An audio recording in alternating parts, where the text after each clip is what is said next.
banyak berdiskusi. Ya, saat ini materi yang saya sampaikan itu mengenai perawatan kesehatan lanjutan, yang mana ini juga menjadi sangat penting dan tugas daripada tenaga kesehatan di UPT Pemasyarakatan Bapak Ibu semuanya. Ya, lanjut.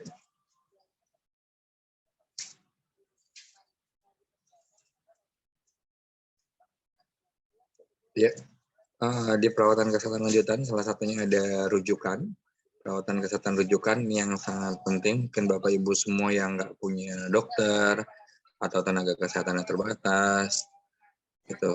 Terus juga banyak kendala-kendala yang Bapak Ibu semua hadapi, khususnya di rujukan ini. Lanjut.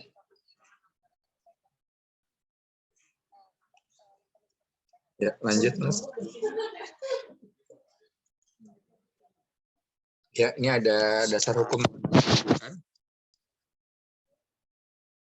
Dasar hukum mengenai rujukan itu tadi, yang pertama ada PP atau Peraturan Pemerintah Republik Indonesia Nomor 32 Tahun 1999 tentang syarat dan pelaksanaan hak keluarga binaan.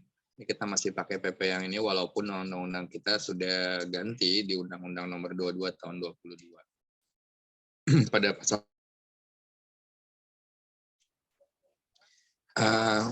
di sana disebutkan dalam hal penderita sebagaimana dimaksud pada pasal 16 ayat 3 memerlukan perawatan lebih lanjut, maka dokter di lapas atau lembaga pemasyarakatan memberikan rekomendasi. Ingat ya, Bapak Ibu semua memberikan rekomendasi kepada Kalapas agar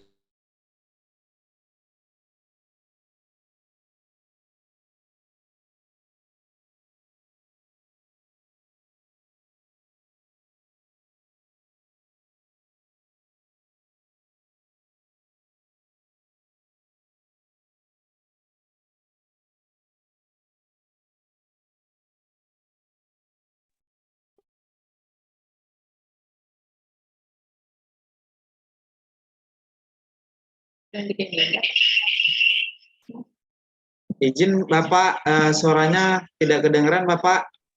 Oh, oke, sorry. Maaf, tadi saya kelempar soalnya. Ya, yang kedua ada PP atau Peraturan Pemerintah Nomor 58 Tahun 1999 tentang syarat-syarat dan tata cara pelaksanaan wewenang dan tanggung jawab perawatan tahanan. Nah, ini ada di pasal 24 ayat 1, ayat 2, dan ayat 3.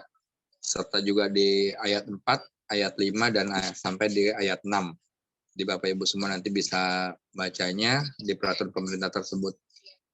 Kemungkinan peraturan ini akan berubah ya, gitu, karena kita mengikuti undang-undang kita yang baru, gitu.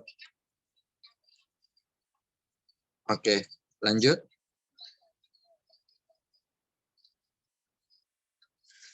Ya, ini ada surat edaran dari Dijenpas di tahun 2017, tahun 2018, dan tahun 2019 sampai yang terakhir itu di tahun 2020.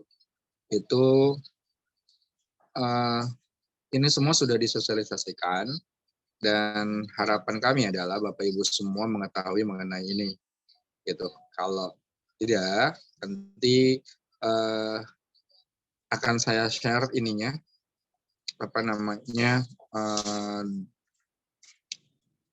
peraturan dari surat keputusan Dirjen Pas mengenai rujukan. Oke, lanjut Mas Rijal. Nah ini, di sini ada pelaksanaan rujukan di UPT Pemasyarakatan, rujukan gawat darurat bagi tahanan, rujukan terencana, dan rujukan terencana bagi tahanan dan anak dalam kota kabupaten. Jadi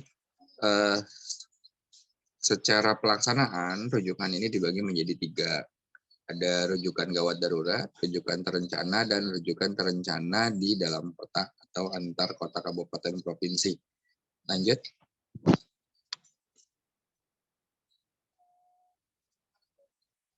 Nah ini ada proseduralnya. Bagaimana ini alur rujukan pasien gawat. Ini rujukan pada pasien gawat darurat. Ini alurnya. Jadi teman-teman nanti bisa baca bagaimana peran dan tugas teman-teman tenaga kesehatan di alur rujukan pada pasien gawat darurat.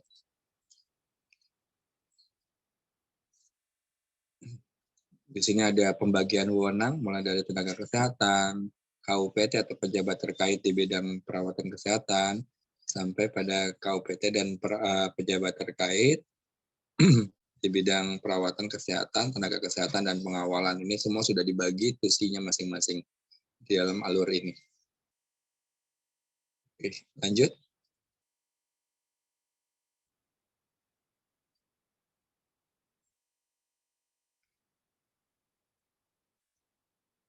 Lanjut, Mas Rijal. Nah, ini kalau ini adalah alur rujukan terencana. Yang terencana dimaksud di sini adalah yang memang dia di jadwal rujukannya gitu, bukan dalam kondisi gawat darurat. Ini juga sudah ada peran dan tugasnya masing-masing dari tenaga kesehatan, KUPT atau pejabat terkait. Terus bagaimana peran dan tugasnya masing-masing di dalam rujukan yang terencana. Lanjut.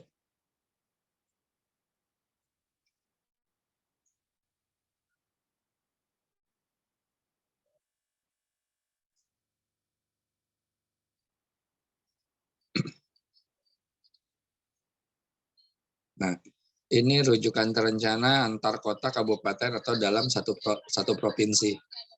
Gitu. Jadi, kalau dalam satu provinsi, itu wewenangnya ada di kantor wilayah. Kalau sudah beda provinsi, nah itu urusannya biasanya sudah ada di kami di Direktorat Jenderal Perawatan, di Direktorat di Jenpas, di Jenpas. Oke, ini juga jadi dari KUPT itu langsung saja ke ini alurnya nih sudah jelas, itu diarahkan ke kantor wilayah. Karena masih dalam satu kabupaten kota. Misalnya gini, alur rujukan terencana ini misalnya dari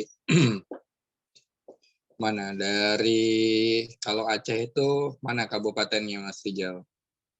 Kalau Aceh itu misalnya dari Langsa mau dirujuk ke rumah sakit yang ada di kota provinsi, yang ada di Banda Aceh. Nah, ini cukup dari kantor wilayah saja. Gitu. Oke, lanjut.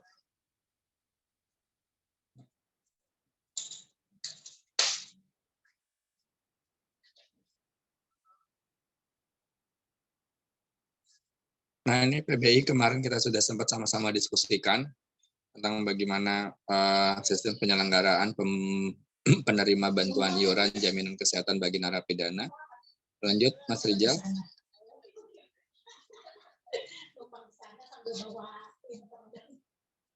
Nah, ini ada dasar hukumnya. Kita masih pakai dasar hukum yang lama. Nanti ini akan kita sama-sama revisi untuk undang-undangnya ini nomor 22 tahun 2022. Ada PP nomor 32 tahun 99, PP 58 tahun 99, PP 76 tahun 2015. SK Menteri Sosial, surat Direktur Jenderal Pemasyarakatan, surat Kepala Pusdatin Kesejahteraan Sosial Kemensos. Oke, lanjut.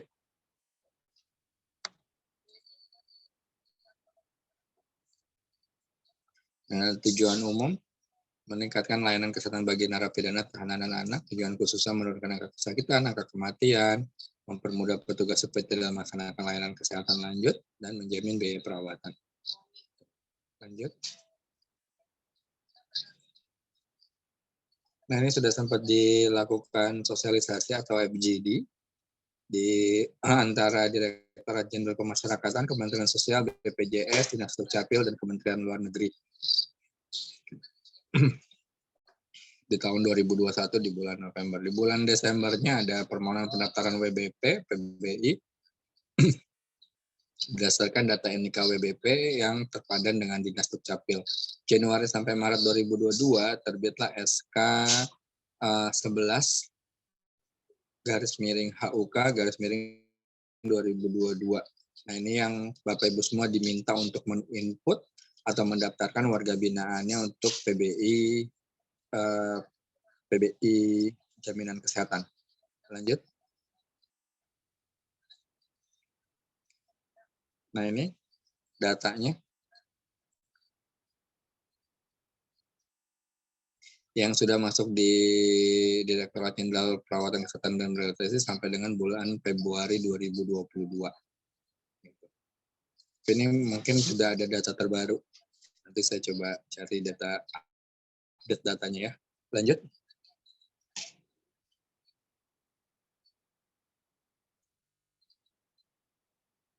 Nah, ini ada kantor wilayah yang sudah mengirimkan update laporan PBIJK per bulan Juli 2022. Itu ada Sulawesi Barat, NTT, Bali, Jawa Barat, Gorontalo, Sulawesi Tengah, Sumatera Selatan, dan Kalimantan Tengah. Oke, lanjut.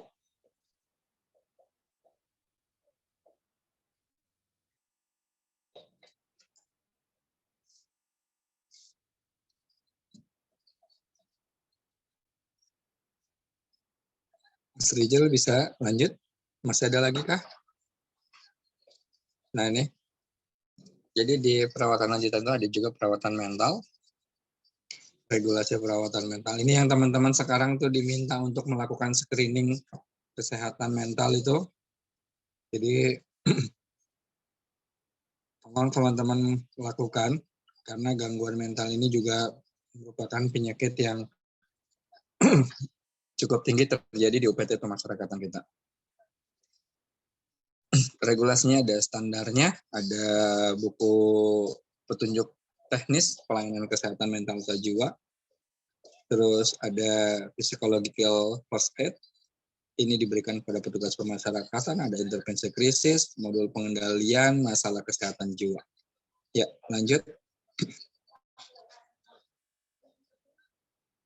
Nah, ini alur layanannya.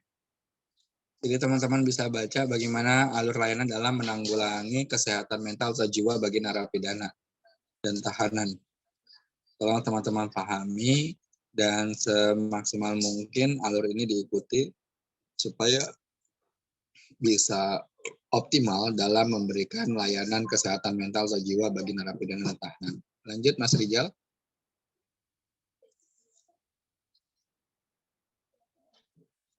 Nah, ini juga, kalau yang tadi bagi narapidana, nah yang ini bagi tahanan baru. Nah, ini ada perbedaan di tahanan baru. Jadi, dilakukan screening kesehatan jiwa, kalau sehat diterima di rutan, kalau misalnya dia mempunyai masalah kesehatan jiwa atau mental, itu dilakukan asesmen dulu nih dengan SRQ 20. Ada yang sudah pernah baca asesmen SRQ 20? Ada, kalau nggak salah dia ada di buku standar dan juknisnya itu ada. Kalau dia mengalami gangguan ringan, dievaluasi selama 2 minggu di ruang pemisahan atau karantina. Kalau dia gangguan berat, dikembalikan ke pihak menahan. Jadi Bapak Ibu semua bisa menolak kalau memang dia ada gangguan jiwa berat. Ya, lanjut. Nah, ini alur kesehatan mental atau jiwa bagi tahanan. Kalau tadi bagi narapidana, sekarang bagi tahanan. Tahanan dari blok, dilakukan pemeriksaan fisik atau asesmen. Semuanya pasti di asesmen dulu. Gitu. Kalau ringan, perawatan mental jiwa di rutan. Kalau sehat, dia balik lagi ke blok. Kalau berat, dia rekomendasi ke pihak penahan untuk dilakukan rujukan ke rumah sakit jiwa pemerintah terdekat. Oke, lanjut. Nah, ini ada SRQ 29 dan SRQ tadi. Ini adalah instrumen assessment. Ada lagi Strength and Difficulty Questionnaire, SDQ. Ini biasanya kalau di ilmu keperawatan belajarnya di perawatan jiwa ya. Lanjut.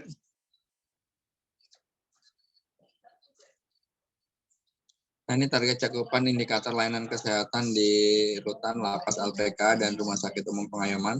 100% tahanan narapidana baru dilakukan screening. Nah, ini harus 100% dilakukan screening dengan menggunakan form SRQ dan SDQ.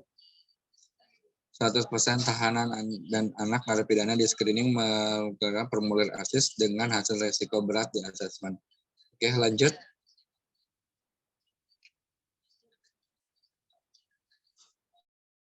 Nah, ini laporan deteksi dini kesehatan jiwa 40 UPT piloting per September 2022. Oh, ada Rutan Aceh nih belum kirim. Belum lapor. Mana lagi di sini yang lapas percontohan? Atau lapas yang hadir di sini ada, namun belum percontohan selain Rutan Aceh. Ya, kami berharap semua maupun percontohan ataupun tidak, Bapak Ibu semua mengetahui dan melakukan asesmen atau screening terhadap warga binaan terhadap gangguan mental dan jiwa. Lanjut. Ya, demikian materi dari saya. Selanjutnya kita bisa diskusi banyak mengenai materi pada hari ini. Dan selebihnya saya kembalikan ke moderator. Silakan.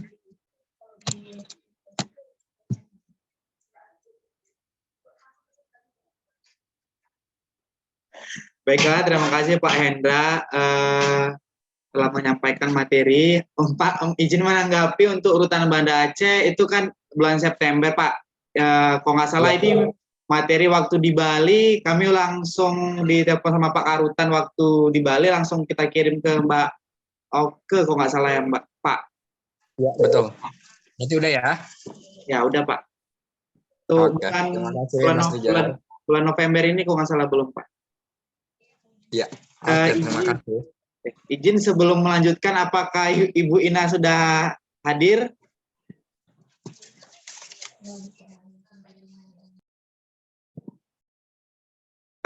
Baiklah, karena Ibu Ina mungkin ada kegiatan, kita lanjutkan untuk sesi diskusi. Kepada Bapak dan Ibu yang ingin bertanya mengenai perawatan lanjutan, saya persilakan. Izin mau bertanya. Siap, Kak Rini. Kak Rini saya persilakan. Terima kasih Pak Ketua. Selamat pagi semuanya teman-teman. Terima kasih buat pakar yang sudah menjelaskan banyak ilmu yang sudah diberikan. Pada saat ini saya ingin sharing sih mengenai rujukan yang selama ini kami lakukan terhadap WBP kami. Pertama, kami sering merujuknya itu ke rumah sakit umum pemerintah, RSUD gitu ya Pak. Terus di satu sisi ada juga WBP kami yang kami rujuk ke rumah sakit swasta gitu Pak. Seperti kalau di Pekanbaru Rumah Sakit Awal Bros, seperti itu. Mereka ini kadang-kadang kan Pak tidak ada BPJS gitu kan, jadi berobatnya umum. Tapi kalau kita sarankan ke RSUD, ya mereka kan wahamnya kan kalau pelayanan di swasta lebih baik, lebih bagus gitu. Dan itu sudah kami lakukan, sudah biasa kami lakukan gitu loh Pak, bagi mereka yang memang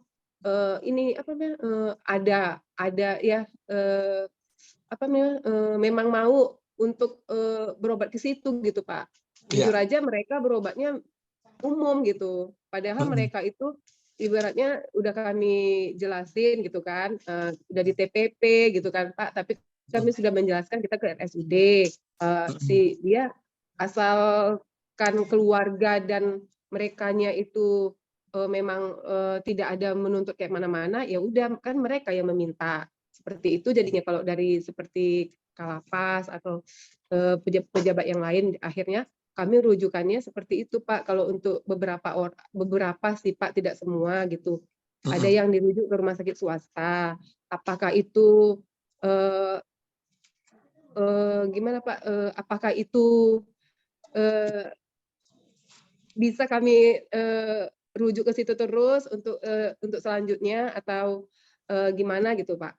Terus kadang-kadang juga dari mereka ini ya wahamnya kalau ke rumah sakit umum itu kan Pak antri seperti itu gitu.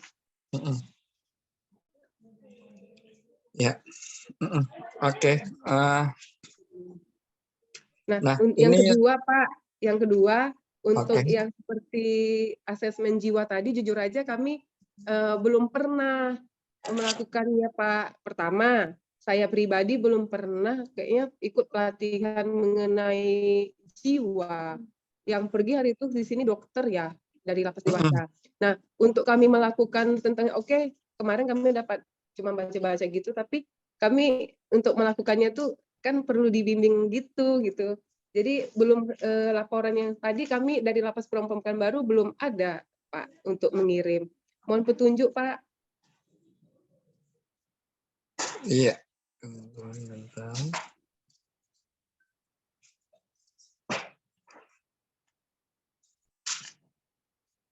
Swasta.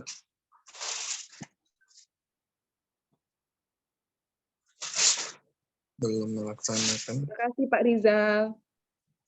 Sama Kak Rini. Nanti Kak izin nanti saya ada form screening mental. Nanti saya kirimkan ke grup ya. Izin Pak Hendra sebelum dijawab Pak Hendra sama pakarnya, share sedikit. Kami dulu waktu di Rutan Banda Aceh yang mendapat pelatihan itu 2020 itu dokter. Jadi Ibu dokter di sini nggak ada nyampaikan ke kami selaku perawat di sini. Jadi kami belajar sendiri Kak. Nanya ke pasien itu sampai keriting rasanya kepala kita. Karena banyak kali pertanyaan berarti izin Pak Rizal, berarti saya belajar dari Pak Rizal aja ya? Boleh Kak, boleh. Nanti saya kirim formnya Kak. Siap. Silakan Pak Endra untuk menanggapi masalah pertanyaan dari Ibu Rini dari Lapas Pekanbaru. Ya. Oke. Bu Rini. Siap Pak. Saya menjawab pertanyaan yang pertama ya. Pertanyaan yang kedua tadi udah dijawab tuh sama Mas Rizal. Iya, sama Pak Rizal. Yang kedua, WBP gangguan mental dirujuknya ke rumah sakit swasta, tidak ke rumah sakit pemerintah. Jadi saran saya sesuai dengan standar rujukan itu tolong lakukan dulu ke rumah sakit pemerintah. Kalau toh dia memang harus dirujuk ke rumah sakit swasta, itu rujukannya dari rumah sakit pemerintah dulu setempat. Tapi dari UPT, jangan nanya gitu, Ibu dokter saya kasih tahu yang itu Pak. Ibu dokter pas itu saya belum ada, jadi perlu rasanya untuk melakukan ada keterangan Pak untuk kami Pak. Ibu 2020 kan? Kapan? 2019.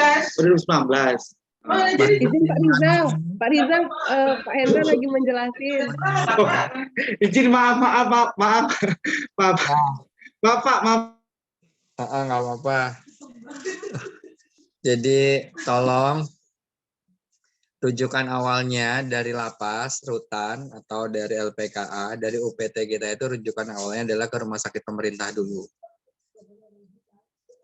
Nanti setelah dari rumah sakit rujukan pemerintah, kalau rumah sakit rujukan pemerintah itu merujuk kembali ke rumah sakit swasta, tidak apa-apa. Tapi itu sudah rujukannya dari rumah sakit pemerintah dulu, gitu. Ya. Jadi saran saya sesuai dengan standarnya kita lakukan dulu ke rumah sakit pemerintah. Terkecuali, nah ini kemarin kita juga ini lagi mengevaluasi karena beberapa kali banyak masukan dari teman-teman. Ternyata kan sekarang kalau BPJS nih kita bicara pasien BPJS ya. BPJS itu kan rujukannya berjenjang dari klinik Pratama ke rumah sakit tipe D. Rumah sakit tipe D baru ke rumah sakit tipe C. Rumah sakit tipe C baru ke rumah sakit tipe B dan tipe A gitu. Nah, ini banyak rumah sakit tipe D dan rumah sakit tipe C-nya adalah punya swasta, tidak pemerintah. gitu. Sehingga kalau dia pasien BPJS itu mau nggak mau rujukannya harus ke rumah sakit swasta karena rumah sakit swastanya adalah tipe C dan tipe D. Nah, untuk kasus yang seperti ini kami masih diskusikan dulu dengan bagian dari yang mengurusi rujukan gitu kan. Karena memang secara sistem itu dari sistem sendiri, kemarin kita juga udah banyak diskusi dengan teman-teman tenaga kesehatan di Lapas Rutan kalau di sistem itu nggak bisa kalau misalnya rujukannya contoh adalah di Jakarta itu rumah sakit Polri itu adalah rumah sakit tipe B gitu. Sedangkan klinik Pratama itu melakukan rujukannya harus ke rumah sakit tipe C atau tipe D dulu gitu. Kalau yang seperti ini, nah kalau dalam kondisi emergensi atau gawat darurat itu bisa langsung ke rumah sakit tipe B atau tipe A. Tapi kalau rujukan yang terencana itu harus sesuai dengan prosedurnya ke rumah sakit tipe D atau tipe C dulu. Gitu Bu Rini. Nah untuk yang tadi jawaban nomor 2 itu sudah dijawab sama Mas Rijal. Boleh nanti Mas Rijal, ayo korpunya dilaksanakan, corporate university-nya. Mas Rijal sudah memahami mengenai SQR, itu tolong ilmunya dibagi. Coba teman-temannya yang mau belajar silakan belajar mengenai SQR sama Mas Rijal yang sudah melaksanakan gitu. Ya memang kemarin yang dilatih itu adalah memang dokter gitu. Tapi kalau yang belum terlatih dan memang mau melakukan karena itu menjadi tugas dan fungsi Bapak Ibu semua, silakan belajar dengan yang sudah pernah. Karena sebenarnya yang 40 UPT percontohan ini juga sebagai dia layanan kesehatan, dia juga sebagai melaksanakan korpunya Kementerian Hukum dan HAM. Kita harapannya ini juga bisa jadi pusat pelatihan klinik percontohan, bukan klinik percontohan, UPT percontohan layanan kesehatan yang dipilih oleh kantor wilayah. Karena sebagian besar pelatihan juga banyak tertuju kepada 40 UPT percontohan tersebut. Gitu. Nah, ini sudah tepat sekali kalau tadi Mas Rijal sudah menjalankan, walaupun dia belajar sendiri ya, gitu, sudah melaksanakan, dan sekarang tinggal bagaimana berbagi ilmunya kepada teman-teman juga yang mau belajar dan mau melaksanakan mengenai asesmen SQR ini. Oke, terima kasih Mas Rijal. Mungkin nanti bisa diatur waktunya, gitu kan? Formnya silakan diberikan dulu. Dan setelah, karena ini adalah keterampilan, setelah nanti belajar langsung dilaksanakan. Coba, nggak apa-apa, coba-coba dulu aja gitu ke warga Midana. Mas Rijal juga gitu kan, nggak langsung bisa kan Mas Rijal? Iya, karena memang pertanyaannya lumayan banyak di asesmen SQR. Ya, lanjut. Gitu ya Bu Rini ya. Siap Pak, terima kasih Pak. Nanti dikasih tahu aja sama pejabat terkaitnya Pak, sesuai dengan standarnya. Itu rujukan itu dilakukan ke rumah sakit pemerintah dulu. Terkecuali memang yang BPJS Iya. dia rujukannya kan harus berjenjang gitu, nggak bisa langsung ke B atau tipe C, tipe A gitu. Oke, dan juga lanjut. pasien asuransi ya Pak ya? Iya, betul. Swasta. Ya. Oke, Pak. Terima kasih Pak. Ya, sama-sama. Lanjut Mas Rijal. Baiklah, terima kasih Pak Hendra dan Kak Rini. Adakah Bapak dan Ibu yang ingin bertanya lagi atau berdiskusi tentang masalah perawatan lanjutan?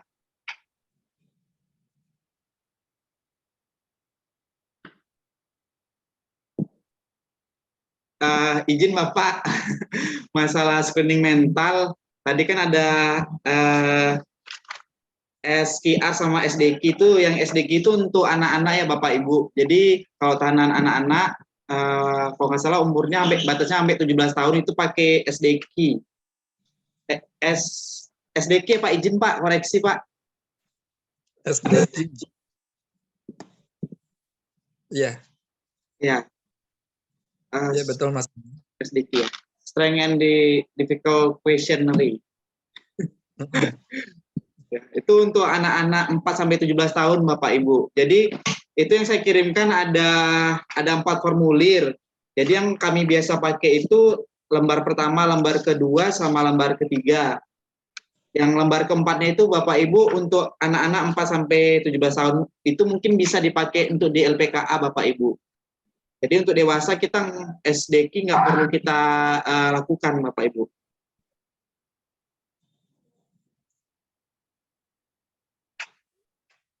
Ya, baiklah Bapak Ibu, apakah ada yang masih bertanya lagi atau berdiskusi?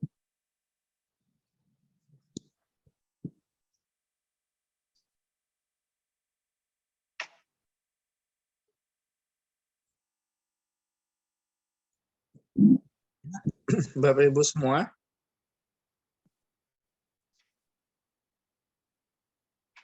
Sebagian besar kayaknya baru Mas Rizal doang kali yang melakukan asesmen SQR ya. Mas Rizal punya tanggung jawab berat nih untuk mengajari teman-teman yang ada di sini itu supaya sama-sama bisa melaksanakan. Izin Pak Rizal, berarti nanti udah bisa saya belajar sama Pak Rizal ya. Mana tahu besok ada tahanan baru udah bisa dilakukan kan? Ya, siap Kak.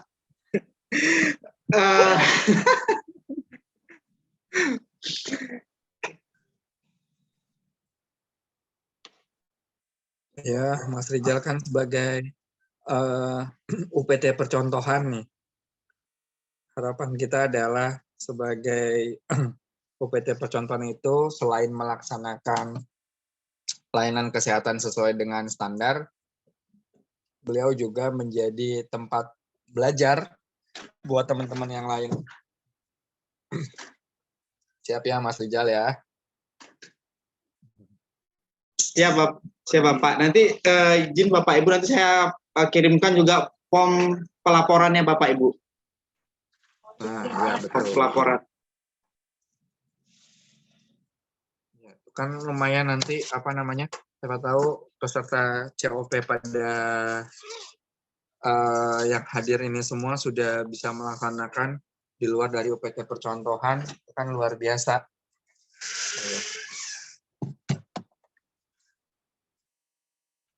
Oke, lanjut Bapak Ibu semua. Ada yang masih bisa didiskusikan?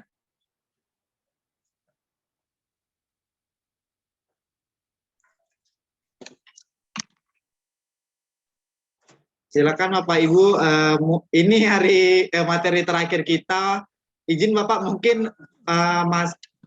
apabila ada masalah di layanan kesehatan di UPT Bapak Ibu, kita bisa sharing. Karena ini materi terakhir kita, mungkin kemungkinan nih Zoom terakhir kita ya Pak, bersama Pak Hendra, ya. Pak Pakar. Silakan Bapak Ibu, saya beri kesempatan. Izin bertanya lagi Pak. Ya, silakan Bu Rini. Silakan Ibu Kak Rini. Sebenarnya masalah mental ini sangat bagus gitu materinya. Cuman di pikiran saya tuh Pak, karena apa gitu. Cuman ilmunya tuh belum tahu kali gitu. Mengenai asesmen tuh juga sepertinya bagus. Cuman apa isinya juga nggak ngerti gitu. Jadi gini Pak, kadang kan kita ini di lapas perempuan khususnya itu kan sering terjadi permasalahan mungkin gangguan-gangguan jiwa seperti bunuh diri gitu Pak, ibaratnya gitu kan, ancaman gitu. Nah pernah sekali itu sudah sering terjadi gitu kan Pak, dengan minum fiksal atau minum air sabun ekonomi gitu kan. Nah dan itu tuh memang menjadi gimana ya, menjadi kendala lah bagi saya gitu sebagai petugas medis yang tidak memiliki ilmu tentang kejiwaan gitu. Kita yang tahunya memang melihat secara psikologis mereka terganggu gini-gini, tapi untuk memberikan yang detail tuh jadi kami kerjasamanya Pak pada saat itu tuh dengan Bapak petugas yang memang basicnya sekolah psikologi gitu kan, walaupun sebenarnya mereka tidak ada ini Pak, seperti konselor adiksi gitu ya Pak. Nah, jadi kita kan nggak ada Pak di LPP itu konselor adiksi kita belum punya gitu. Kecuali setelah rehab ini ya Pak. Pada saat itu tuh dan itu kan untuk hal-hal yang seperti itu yang menjadi kendala kadang-kadang di lapas perempuan ini maksudnya perlu bimbingan ada konseling lah setiap berapa bulan sekali sebenarnya bagi mereka kan Pak, khususnya kalau tahanan baru gitu kan Pak, dibimbing gitu kan Pak, kan ada gitu kan Pak ya, selain BAP nanti setiap tahanan baru dilakukan konseling gitu ya Pak. Jadi tapi untuk BAP tahanan baru ya berjalannya screening TB, HIV, ya cuma seperti itu aja. Untuk jiwanya belum pernah saya lakukan Pak. Ya. Saya bisa menangkap. Intinya butuh pelatihan ya, Bu Rini ya. Iya Pak. Karena gini Pak, mungkin teman-teman yang lain seperti teman-teman yang lain lah Pak, perawat khususnya itu tuh sebenarnya pengen Pak ikut pelatihannya seperti gangguan jiwa gitu. Karena kami semalam yang pergi dokter, kadang aduh gitu. Betul Pak, khusus untuk perawat juga perlu Pak. Iya. Jadi saya rasa Pak, izin Pak, saya rasa Bu Rosdi yang di Bengkal di situ Pak perlu juga itu Pak, karena dia banyak permasalahan di sana. Jadi alangkah senangnya kami Pak jika suatu saat untuk khususnya perawat ini ada untuk pelatihan tentang mental jiwa ini Pak, khusus menghadapi WBP di lapas dan hutan gitu Pak. Ya, paham saya. Oke, saya catat. Ya, Pak. Terima kasih Pak Hendra. Keinginan dari Bapak Ibu semua memang harusnya ada. Ya kalau tahun kemarin memang anggarannya, nanti saya coba lihat, saya koordinasikan lagi dengan teman-teman yang menangani khusus di kesehatan mental dan jiwa. Dan akan kami lihat memang kalau LPP itu rentan sebenarnya, perempuan itu rentan terhadap, walaupun secara psikologis mereka, secara fisik mereka kuat, lebih kuat daripada laki-laki, tapi secara psikis itu rentan sekali memang mengalami gangguan kejiwaan. Dan perempuan itu di LPP kalau sudah satu aja gangguan jiwa tuh kayak yang lain tuh simpatinya tinggi gitu. Itu nggak berini. Jadi kalau ada satu aja temennya yang gangguan jiwa tuh kayak yang lain tuh juga ikut merasakan gitu. Iya Pak. Gitu ya. Itu jadi akhirnya banyak yang sakit karena itu gitu. Ya oke, ini saya tampung gitu kan. Nanti saya sampaikan kepada teman-teman yang mengurusi secara fungsinya mengenai kesehatan jiwa ini, gitu. Siap ya ikut pelatihannya, Bu Rini?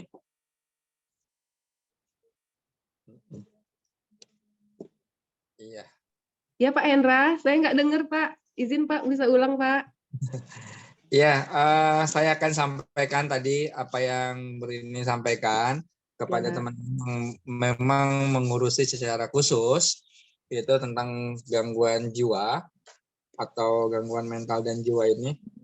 Mudah-mudahan tahun depan ada lagi pelatihannya dan khusus untuk tenaga perawat dan tidak pada hanya UPT perkantoran. Ya. Amin. Terima kasih Pak. Ya, sama-sama. Izin Pak Hendra. Ya, silakan. Dari mana ini? Baiklah, karena ada saya persilakan kepada Bapak Budi. Cek. Izin Pak, bertanya Pak. Bu Rosdi tadi nggak sabar tuh Pak Rizal. Ya silakan. Pak Budi dulu ya. Kak Rosdi sabar ya Kak, habis Pak Budi. Silakan Pak Budi. Oke, siap. Terima kasih Bapak Ibu semua. Yang ingin saya tanyakan gini Pak, kami kan kebetulan lapas narkotika Pak. Dan kadang-kadang obat pasien yang berobat itu membawa obat dari luar, baik berupa ramuan ataupun memang obat yang ada terdaftar Pak. Permasalahannya, pemilihannya kami seperti apa Pak? Untuk mencegah hal-hal yang tidak diinginkan. Ya, oke. Pak Budi, saran saya adalah kalau itu obat herbal, tidak ada BPOM-nya atau sekiranya mencurigakan, saya dengar. Baik, tidak usah dimasukkan. Terus kalau dia obat dokter, itu harus dengan kopi resep dokternya. Dan pemberiannya itu wajib ke klinik dulu. Ya, tidak langsung diberikan kepada warga binaan. Itu. Jadi kalau nanti tolong koordinasi sama teman-teman di bagian kunjungan atau di bagian penggeledahan, kalau ditemukan obat-obatan yang dibawa oleh keluarga pasien, itu harus melalui klinik dulu. Jadi petugas kesehatan yang ada di klinik atau yang ada di poliklinik itu harus melakukan pemeriksaan dulu. Obat ini boleh diberikan atau tidak. Jikalau memang tidak boleh diberikan karena membahayakan atau khawatir itu menjadi penyalahgunaan, lebih baik sebenarnya itu tidak bisa dimasukkan gitu. Saran saya gitu. Dan itu yang juga yang sudah kita lakukan waktu bertugas di lapas. Ya gitu. Setiap ada obat yang masuk itu harus ke klinik. Nah nanti si pasien itu atau si warga binaan itu ngambil obatnya di klinik. Jadi obat itu tidak langsung diberikan kepada warga binaan. Nah makanya teman-teman yang suka bertugas di bagian penggeledahan atau kunjungan ini juga bisa melakukan tugasnya sebagai tenaga kesehatan pada saat ditemukan atau adanya obat-obatan yang masuk. Untuk obat-obat herbal, kalau mencurigakan dan sekiranya itu khawatir untuk disalahgunakan, lebih baik tidak dimasukkan, gitu. Atau kalau memang itu harus diminum, kalau nggak minum itu warga binaannya jadi makin sakit, tolong ada rekomendasi dari tenaga ahli, baik itu tenaga kesehatan maupun herbalis, gitu kan, yang merekomendasikan obat tersebut untuk dikonsumsi, gitu. Gitu ya Pak Budi ya. Ini apakah dalam penolakan kan kadang-kadang Pak obat kan sudah datang dari pakai JNT kan tidak bisa lagi kita kembalikan Pak. Apakah boleh kita hancurkan dan seterusnya atau dalam penghancurannya kita buat pelaporan Pak? Oke, kalau misalnya itu kirimannya melalui kargo atau melalui JNE, melalui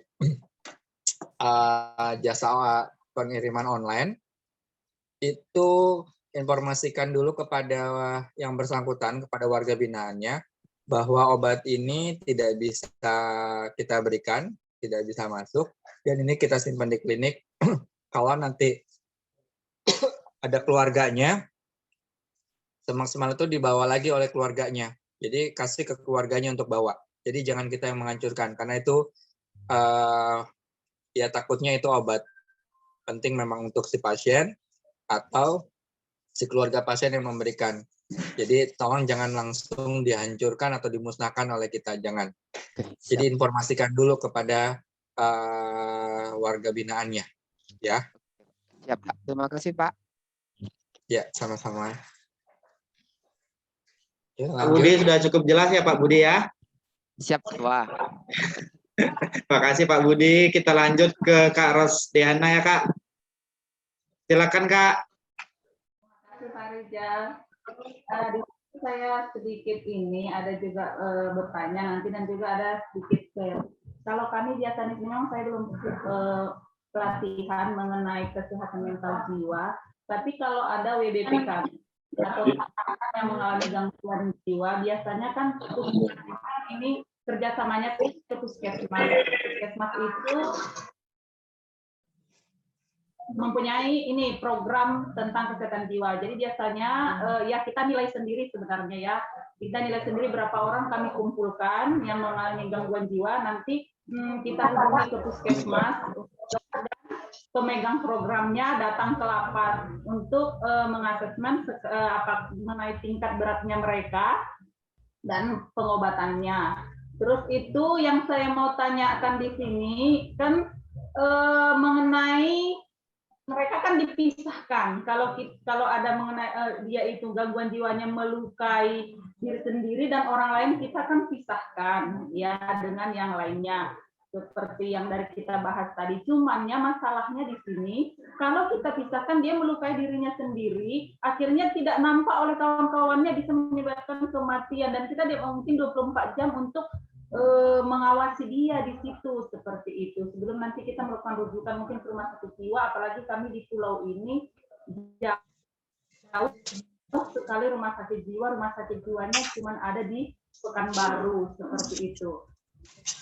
Jadi kalau kita itu baru satu. Kemarin pernah kejadian 2 orang yang mengalami gangguan jiwa yang bisa melukai diri sendiri dan orang lain. Akhirnya kalau kita satukan mereka, kita pikir kalau mereka disatukan, mereka bisa saling melukai sama lain. Jadi kayak mana ya kalau seperti itu? Kami kemarin agak kesulitan juga menghadapi seperti itu gitu. Jadi kalau ada teman-teman bisa sharing atau Pak Hendra bisa ngasih masukan untuk hal-hal yang seperti itu, mohon ininya lah kasih petunjuknya, karena kami kemarin sempat kebingungan. Akhirnya itu WBP-nya di Borgol dimasukkan di ruang, kalau di sini namanya masa pengenalan lingkungan ya, Mapenaling dibuat di situ. Akhirnya diawasi oleh petugas memang di situ sebelum kami kemarin bawa ke spesialis jiwa, seperti itu. Ya, oke, terima kasih banyak Bu Rosdiana dari Lapas Bengkalis. Nah, ini pentingnya melakukan asesmen. Tadi kan secara alur kita sudah katakan kalau dia ada gangguan jiwanya itu ringan, silakan lakukan perawatan secara intensif di tempat Bapak Ibu semua. Tapi kalau dia sudah masuk dalam gangguan jiwanya berat, lakukan rujukan. Itulah pentingnya melakukan asesmen. Jadi saran saya sama Bu Rosdiana dan juga teman-teman yang lain, lakukan dulu asesmen. Setelah dilakukan asesmen, lihat dia masuk kategori ringan atau berat. Kalau ringan, silakan lakukan perawatan intensif di tempat Bapak Ibu semua. Tapi kalau dia sudah masuk kategori berat, rujuk saja. Gitu. Daripada tadi satu, membahayakan dirinya sendiri atau membahayakan orang lain. Gitu. Kalau dia membahayakan dirinya sendiri, suicide, dia percobaan bunuh diri atau dia bunuh diri. Tapi kalau dia membahayakan orang lain itu, dia bisa membunuh orang lain atau melukai orang lain. Jadi tolong dilakukan asesmen, dia masuk kategori ringan atau berat. Kalau berat sudah rujuk saja, gitu. Jangan ditahan-tahan. Ya, itu ya, Bu Rosdiana. Ya Pak, berarti memang ini banyak berlatih nih dari Pak Rijal nanti. Nah, menunggu pelatihan dari kami, silakan ayo belajar dulu sama Mas Rijal. Nanti begitu ada pelatihan di Jakarta, sudah. Siap kakakku. Sama-sama kita nanti belajar ya kak. Tapi share juga ya kak, kalau misalnya dia PK memang kita harus perilaku kekerasan wajib kita pisahin kak. Tapi kalau risiko bunuh diri jangan dikasih karantina, jangan diisolasi dia kak, takutnya bunuh diri ya kan. Baiklah, ada yang ingin bertanya kepada Nurse Fiona, saya persilakan. Oke, makasih Bapak Ibu, izin tanya. Oke, untuk UPT kami sendiri, Bapak Ibu, kami sudah menerapkan pengisian form SRQ 29 ini dari bulan Juli atau Agustus kalau tidak salah.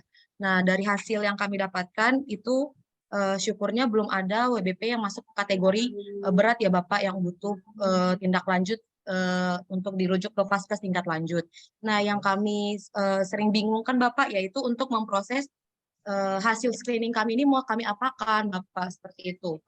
Iya, kan kami kita kan sudah tahu ya Bapak Ibu, sudah ada juknis dari Dirjen Pas terkait tata laksana kesehatan mental di UPT Pas. Nah, di situ juga kalau kami juga sudah berusaha mempelajari kalau masuk kategori ringan apa saja yang harus dilakukan. Nah, ternyata setelah kami cermati ada poin untuk konseling. Nah, tapi masalahnya Bapak Ibu di juknis ini konselingnya hanya dijabarkan poin-poin superficial seperti itu. Sementara waktu saya konsulkan juga ini ke bagian PPNI, waktu ada seminar kesehatan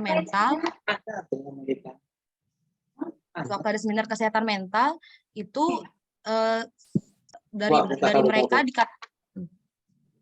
Mas Rijal bisa di mute dulu.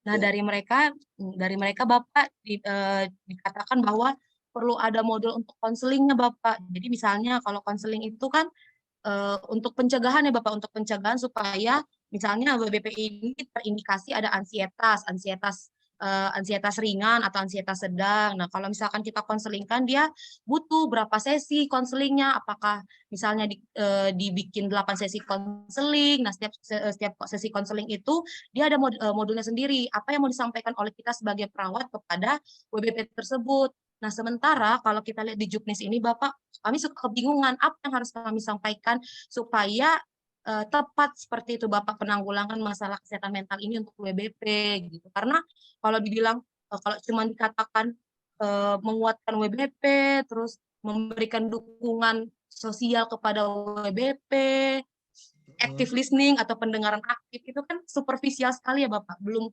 secara spesifik seperti itu. Nah, mungkin itu sih Bapak, kami sangat butuh arahan dari perawatan Kemenkumham untuk tata laksana setelah kami lakukan screening itu, Pak. Terima kasih, Pak. Oke, terima kasih banyak Mbak Fiona, luar biasa.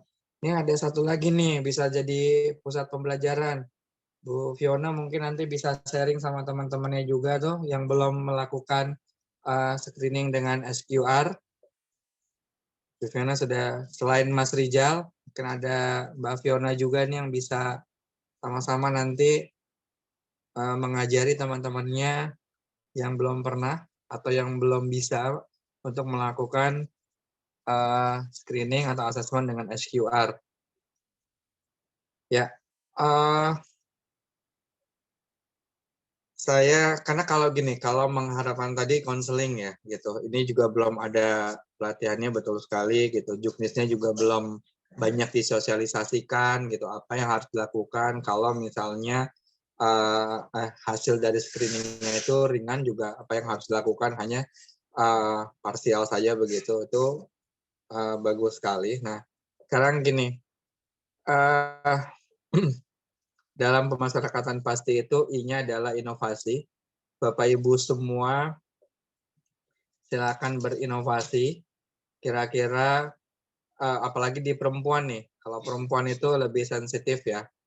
Nah, satu lagi ada kalau di instruksi pemasyarakatan maju itu, instruksi di Jenpas itu, pemasyarakatan maju, ada satu lagi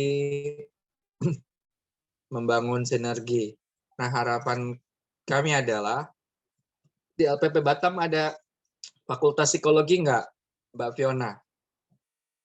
Yang dekat-dekat dengan ada, Pak, LPP Batam. Ada, Pak.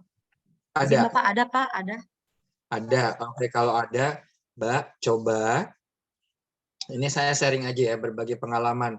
Dulu saya juga banyak dibantu sama teman-teman yang magang dari Fakultas Psikologi yang sedang ambil psikologi klinis. S2. Mereka S2 lagi ambil master psikologi klinis. Nah, itu dia biasanya ada magang di tempat-tempat khusus, itu seperti panti dan juga lapas rutan. Nah, ini bisa kita apa ya? Bisa kita apa sih namanya? Bisa kita adakan kerjasama gitu. Untuk mereka itu magang di tempat kita. Ini saya dulu tuh merasa sangat kebantu dengan adanya mereka. Jadi banyak yang akhirnya saya dapatkan. Dulu belum ada SQR dulu. Gitu. Tapi dengan kehadiran mereka selama mereka magang itu kan lumayan lama, ada yang 1 sampai 3 bulan gitu.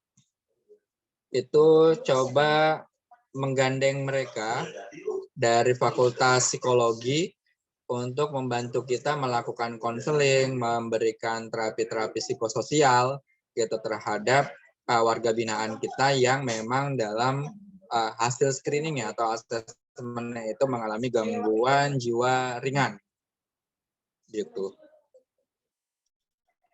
Atau kalau bisa lagi bekerja sama dengan Fakultas Kedokteran, khususnya di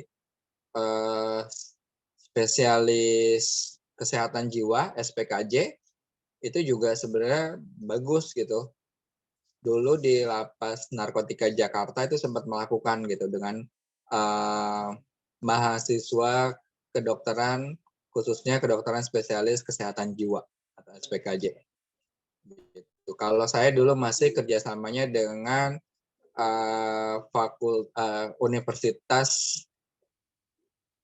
Jakarta itu apa namanya? Saya lupa. YAI, Universitas YAI, khususnya di psikologi klinis, gitu.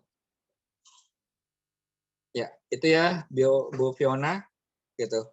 Coba sambil nanti saya coba dorong lagi perlu adanya pelatihan ini buat teman-teman gitu kan dalam memberikan terapi psikososial khususnya di konseling terhadap mereka yang mengalami gangguan jiwa ringan yang sedang dirawat di UPT. Oke. Ada lagi Mas Rijal? Baiklah, gimana Ibu Fiona? Udah terjawab ya Bu Fiona ya?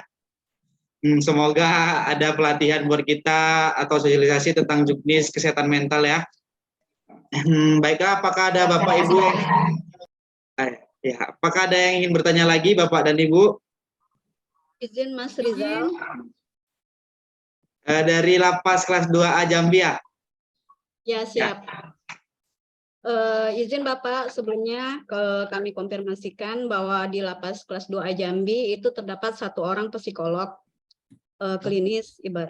Terus kami konfirmasikan juga bahwa laporan deteksi dini kesehatan kita sudah mengirimkan Bapak. Ya. Yang untuk tahanan baru kita sudah melakukan screening untuk formulir screening mental dan jiwa dan berita acara pemeriksaan psikologis. Terus yang ingin saya tanyakan Pak, yang untuk format SRQ 29 itu kan sudah kita laksanakan sejak kita terpilih menjadi UPT percontohan. Yang saya ingin tanyakan yang di format SRQ 29 ini Pak, kan pertanyaannya itu kan selama 30 hari ya Pak ya? Iya. Nah, selama 30 hari terakhir itu maksudnya kita melaksanakan BAP-nya kan pada saat tahanan baru masuk. Iya. Nah, berarti itu selama 30 hari terakhir tahanan itu sebelum masuk atau setelah dia 30 hari di dalam lapas. Gimana Bu? Maaf, saya agak kurang 30 hari. Di format SRQ 29 ini kan pertanyaan-pertanyaannya itu selama 30 hari terakhir. Nah, yang ini maksudnya kita melakukan screening ini apakah di saat tahanan itu baru masuk, apakah di saat tahanan itu 30 hari sudah berada di lapas? Oke, ya. Terima kasih, Pak. Ya, sama-sama. Jadi gini, SQR 29 ini tolong dilakukan 1 pada warga binaan yang baru masuk.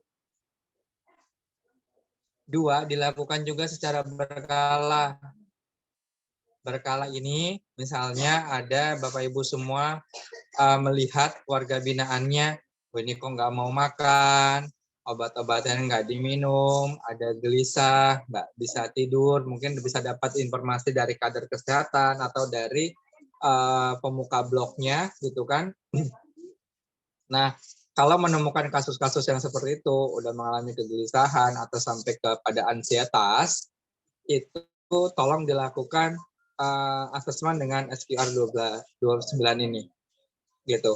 Jadi dilakukannya bukan hanya pada warga binaan yang baru, tapi juga bisa dilakukan secara berkala atau secara dilakukan pada saat menemukan kasus gitu. Temukan ada gejalanya sebelum kasus temukan ada gejalanya warga binaan yang mengalami gangguan mental atau jiwa ini, silakan di screening gitu. Oh ya, baik siap Pak. Terima kasih. Iya, sama-sama. Itu dari Lapas 2 Jambi. Lanjut. Terima kasih. Ada lagi yang mau bertanya? Saya persilakan.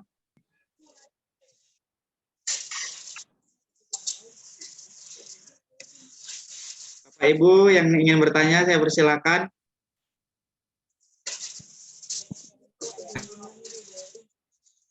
Izin Ketua mau bertanya. Ya, silakan Ibu Eva. Ya, terima kasih Ketua. Izin Pak Hendra bertanya sedikit Pak. Ya, banyak juga nggak apa-apa Ibu. Ini begini Pak, masalah asesmen kesehatan jiwa. Kalau seandainya kami tidak memiliki SPKJ, setelah kami melakukan asesmen kesehatan mental dan jiwa, untuk memberikan konseling itu kan istilahnya harus kalau tidak SPKJ ada psikolog yang ada di daerah. Apakah kita boleh memanggil Pak seperti tenaga kesehatan paruh waktu itu Pak? Dan apakah kita bisa menggunakan biaya yang 5.000 itu? Terus ini satu lagi Pak pertanyaan. Ini kan harapan teman-teman yang ada di seluruh UPT berharap itu untuk mendapatkan pelatihan kesehatan jiwa. Mohon satu lagi Pak, ini kan kebetulan di UPT itu rata-rata tidak semua UPT itu mempunyai dokter. Jadi harapan kami untuk perawatnya mohon diberikan pelatihan BTCLS Pak. Sekian Pak, terima kasih. Oke, terima kasih banyak Ibu Evalina Mustafa. Dari mana Bu? Izin Pak, saya kebetulan sama dengan Mas Rijal Pak di rutan kelas 2B Banda Aceh. Tapi untuk sementara saya dinota dinaskan di lapas kelas 2B Aceh Barat Daya Pak. BKO di sana ya? Siap, iya Pak. Rutan juga atau lapas di sana Bu? Lapas kelas 2B Pak. Lapas 2B ya. Lapas 2B Ya. apa namanya? Aceh Barat Daya Pak. Ada ya, Aceh Barat Daya ya? Lapas kelas 2B Blang Pidi Pak. Oh, Blang Pidi. Kalau Blang Pidi ada. Aceh Barat Daya saya nih. Blang Pidi ya. Oke. Iya, posisinya itu di Kabupaten Aceh Barat Daya Pak. Iya, oke. Nama lapasnya Lapas 2B Blang Pidi. Oke. Ya. Bu, Siap, Pak. ini jadi catatan buat kami memang ini butuh banyak pelatihan untuk tenaga kesehatan mengenai ini, mengenai apa namanya kesehatan mental dan jiwa.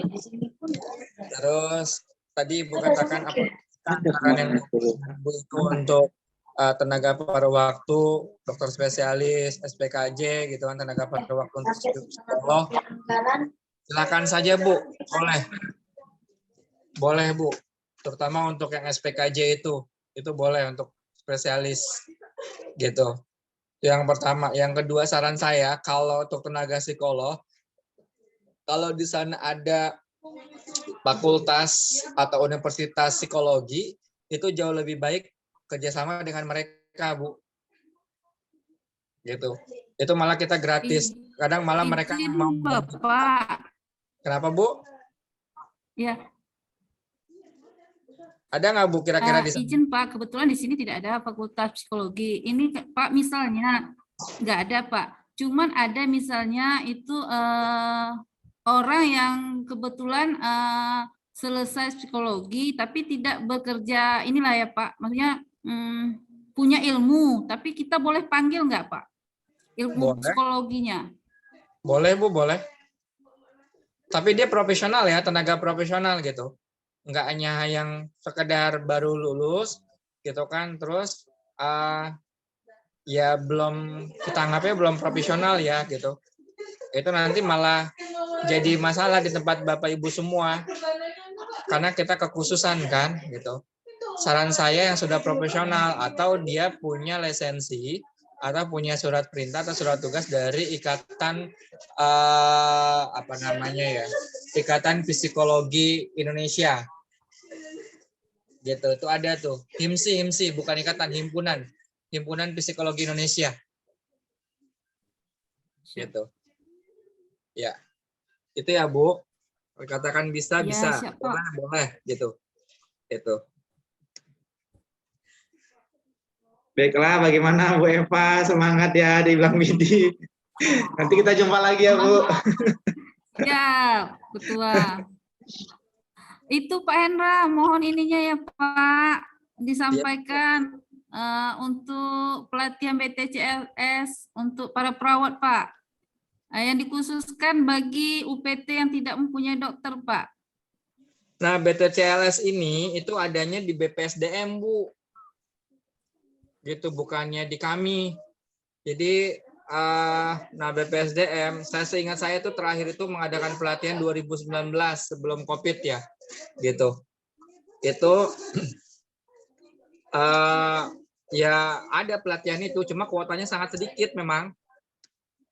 Dan kami tidak pernah dikasih apa namanya ya, tidak pernah dimintai pendapat gitu untuk apa sih namanya, memberikan rekomendasi kira-kira UPT mana atau dari daerah mana yang akan dilatih gitu. Itu Bu agak susahnya dengan BPSDM, karena kalau sudah pelatihan semacam itu kan lebih dari 3 hari, itu yang melakukan adalah BPSDM gitu. Kami tidak bisa melakukan itu di Direktorat Jenderal Pemasyarakatan. Itu ya Bu ya, mohon maaf. Tapi banyak teman-teman akhirnya pelatihan sendiri sih gitu. Ya walaupun memang bayarnya mahal. Termasuk saya dulu sempat pernah ikut. Saya kena 2 jutaan dulu ikut pelatihan BTCLS. Gitu.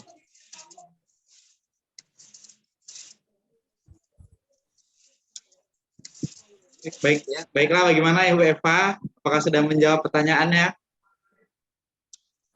Sudah ya Bu? Alhamdulillah sudah. Baiklah, kalau gitu kita lanjut lagi. Apakah ada yang ingin bertanya? Ada satu lagi, Pak Rizal. Oh, Kak Rini, kembali ke Kak Rini yuk, Mario. Kalau bosan lah ya Pak Rizal. Aman tuh Kak, aman. Terima kasih Pak Rizal. Pak Hendra, saya ingin bertanya, ini mengenai WBP disabilitas. Apa salah ya saya ya bahasanya disabilitas? Pak Rizal, apa maksudnya? Saya bahasa Inggris kurang pandai. Disabilitas, penyandang disabilitas gitu. Nah, itu dulu kami pernah ada WBP kami yang stroke gitu kan Pak. Nah, kita kan ada laporan juga kan Pak buat laporan untuk untuk sarana prasarana bagi penyandang disabilitas. Nah, di sini yang saya ingin tanyakan Pak, kalau kami di sini untuk disabilitas itu memang tidak ada tempatnya. Nah, jadi itu kemarin kami ada kewalahan karena posisi kantor kami itu yang memang jalannya itu terjal. Jadi kalau misalnya kami bawa dia itu ya memang harus berhati-hati gitu Pak. Itu untuk lapas seperti yang ada lansia dan penyandang disabilitasnya itu bangunan lantainya itu memang tidak seperti gimana ya Pak? Tidak seperti yang kurang baik lah untuk mereka berjalan, kita dorong dengan kursi roda atau untuk mereka beraktivitas itu Pak. Kamarnya sarana prasarananya juga memang tidak ada gitu Pak. Apakah itu perlu Pak? Itu yang ingin saya tanyakan sih Pak. Terima kasih Pak. Baiklah, terima kasih atas pertanyaannya Kak Rini. Silakan, saya persilakan Pak Hendra.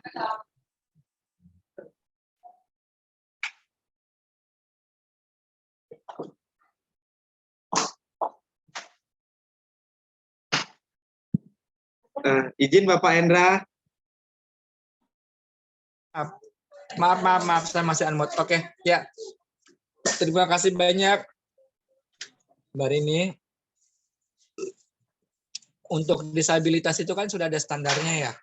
Jadi bagaimana tempat untuk jalan kursi roda gitu kan, atau dengan yang menggunakan tongkat, itu tolong Mbak Rini baca lagi buku standar disabilitasnya. Dan karena ini adalah sudah wewenangnya dari pimpinan, dan tolong sampaikan kepada pejabat terkaitnya untuk memenuhi standar disabilitas tersebut. Gitu.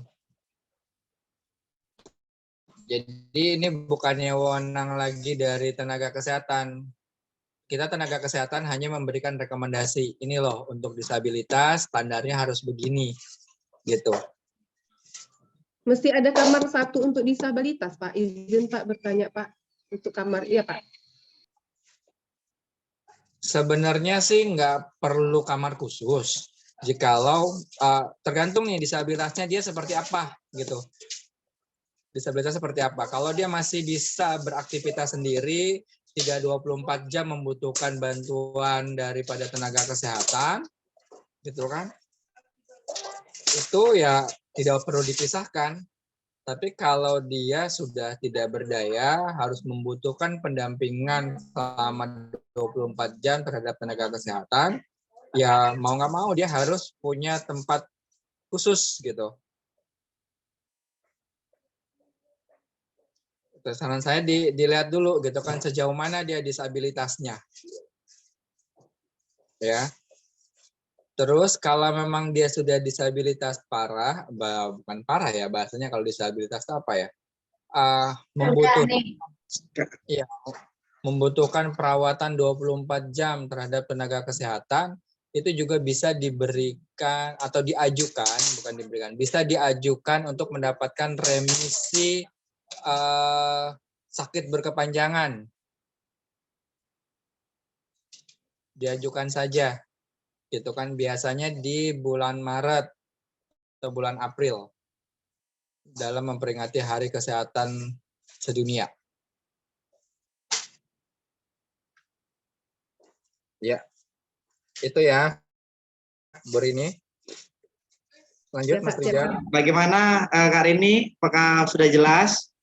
Terima kasih Pak Rizal. Nanti kalau saya tidak jelas, saya WA Pak Rizal. Siap, aman nggak? Aman. Baiklah Bapak Ibu, apakah masih ada bertanya lagi?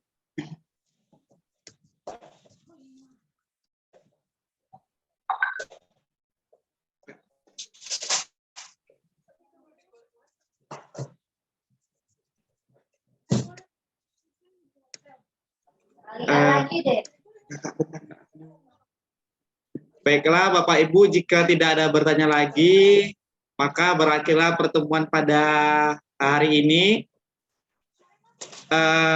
Terima kasih Pak Hendra selaku pakar pada kelas CUP perawat kali ini. Terima kasih atas ilmunya yang telah diberikan. Semoga apa yang telah disampaikan bisa kita terapkan di UPT kita masing-masing demi memperbaiki layanan kita di UPT kita masing-masing. Baiklah, kepada Bapak Ibu, saya ingatkan jangan lupa absen Bapak Ibu di COP. Kemudian jurnal learning journal juga jangan lupa dikirim ya Bapak Ibu.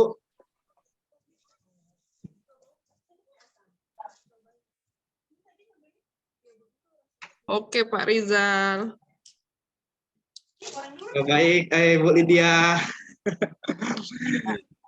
Oke, Bapak Ibu semua, Mas Rijal, Bapak Ibu semua peserta pelatihan COP pada hari ini, terima kasih banyak atas segala perhatian dan partisipasi aktifnya dalam berdiskusi. Saya selaku pemberi materi mengucapkan terima kasih banyak dan banyak maaf atas segala kesalahan dan kekurangan yang datangnya dari saya pribadi. Kita bisa ketemu lagi mungkin diskusi dalam berbagai hal, khususnya di layanan kesehatan. Silakan, boleh. Grupnya kalau bisa nggak usah dihilangkan, nanti kita bisa banyak diskusi di grup tersebut. Itu sekali lagi terima kasih dari saya dan mohon maaf atas segala kekurangan dan kesilapan. Saya sekali lagi ini ada panitia nggak yang hadir?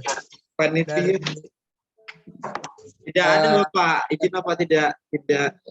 Ya Ibu Yana belum bergabung Bapak. Belum gabung ya? Ya Iya. sudah. Gitu. Pokoknya dengan berakhir materi kita pada hari ini, gitu, berakhir pula tugas saya sebagai pakar di COP ini, tapi kita masih bisa banyak diskusi. Ya itu saja, sekian dari saya. Terima kasih dan banyak maaf. Wabillahi taufiq wal hidayah. Assalamualaikum warahmatullahi wabarakatuh. Waalaikumsalam warahmatullahi wabarakatuh. Izin Bapak Ibu untuk sesi terakhir foto bersama Bapak Ibu, izin on cam semua ya Bapak Ibu. Ya, saya juga izin Pak Hendra.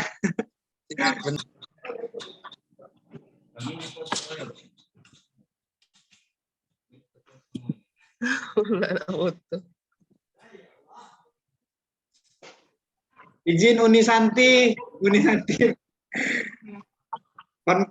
Bapak Ibu dihidupkan kameranya dulu sebentar ya Bapak Ibu, karena ini yang pertemuan Zoom kita terakhir oleh Bapak Pakar, Pak Hendra.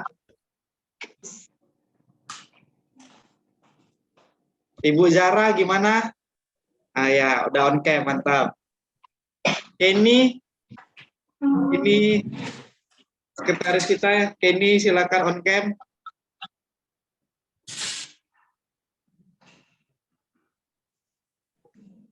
Oke, baik, mungkin ada kesibukan. Saya ambil gambar ya Bapak Ibu. 1, 2, 3. Oke. Terima kasih Pak Hendra atas ilmunya selama ini. Semoga sehat selalu Pak Hendra. Terima kasih Pak. Terima kasih Pak Rizal, Pak Hendra.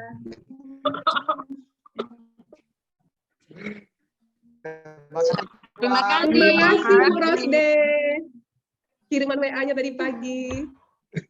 Hari ini aja lupa ya bagi Terima kasih Bapak Ibu. Semoga tali persaudaraan kita tetap terjaga ya Bapak Ibu. Perawat tetap kompak selalu. Maju. Amin. Terima kasih Pak Rizal. Bapak Ibu.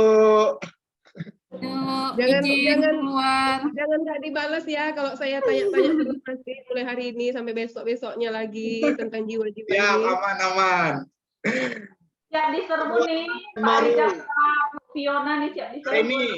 Rosde, si Rizal nih kayaknya bisa jadi pakar kita ini kayaknya. Hari ini dulu aku di Kulim nggak tinggal. Di Kulim di mana? Di Jalan Sepakat. Oh, Jalan Sepakat. Jadi kok bisa ke Aceh? CPNS di sana? Terlempar ke sini. CPNS di sana? Iya. Tesnya di Pekanbaru dulu. Dulu aku di Eka, Kak, di Eka. Eka Hospital. Ya. Mantap. Ya, balik aja sini lagi. Rizal, balik sini aja lagi. Kenal Kak Rin, kayaknya kenal gitu. Soalnya di Kulim kayaknya pernah jumpa gitu waktu di Kulim dulu kerja. Siapa? Rosde. Kak Rosde mantap kali perawat, apa terinspirasi ya? Apa terinspirasi juga Kak? Itu apa loh wamennya Pak Yasona Lauli loh dia. Siapa Kak? Kak Rosde. Kak Rosde itu dapat penghargaan dari Pak Iya. Pak Yasona. Ada fotonya di banner tuh besar-besar, foto Kak Rosde. Iya, inspirasi perawat Riau itu. Iya. Iya. Gampang foto, selfie, artis aja. Bercanda. Ya Bapak Ibu, jangan lupa learning journal tanggal 25 terakhir ya, tanggal 25 terakhir penilaian, batas penilaian, jangan lupa. aku mau nanya sama Ibu Fiona Lapas Bata mana ya? Fiona. Udah out dia. Udah list ya.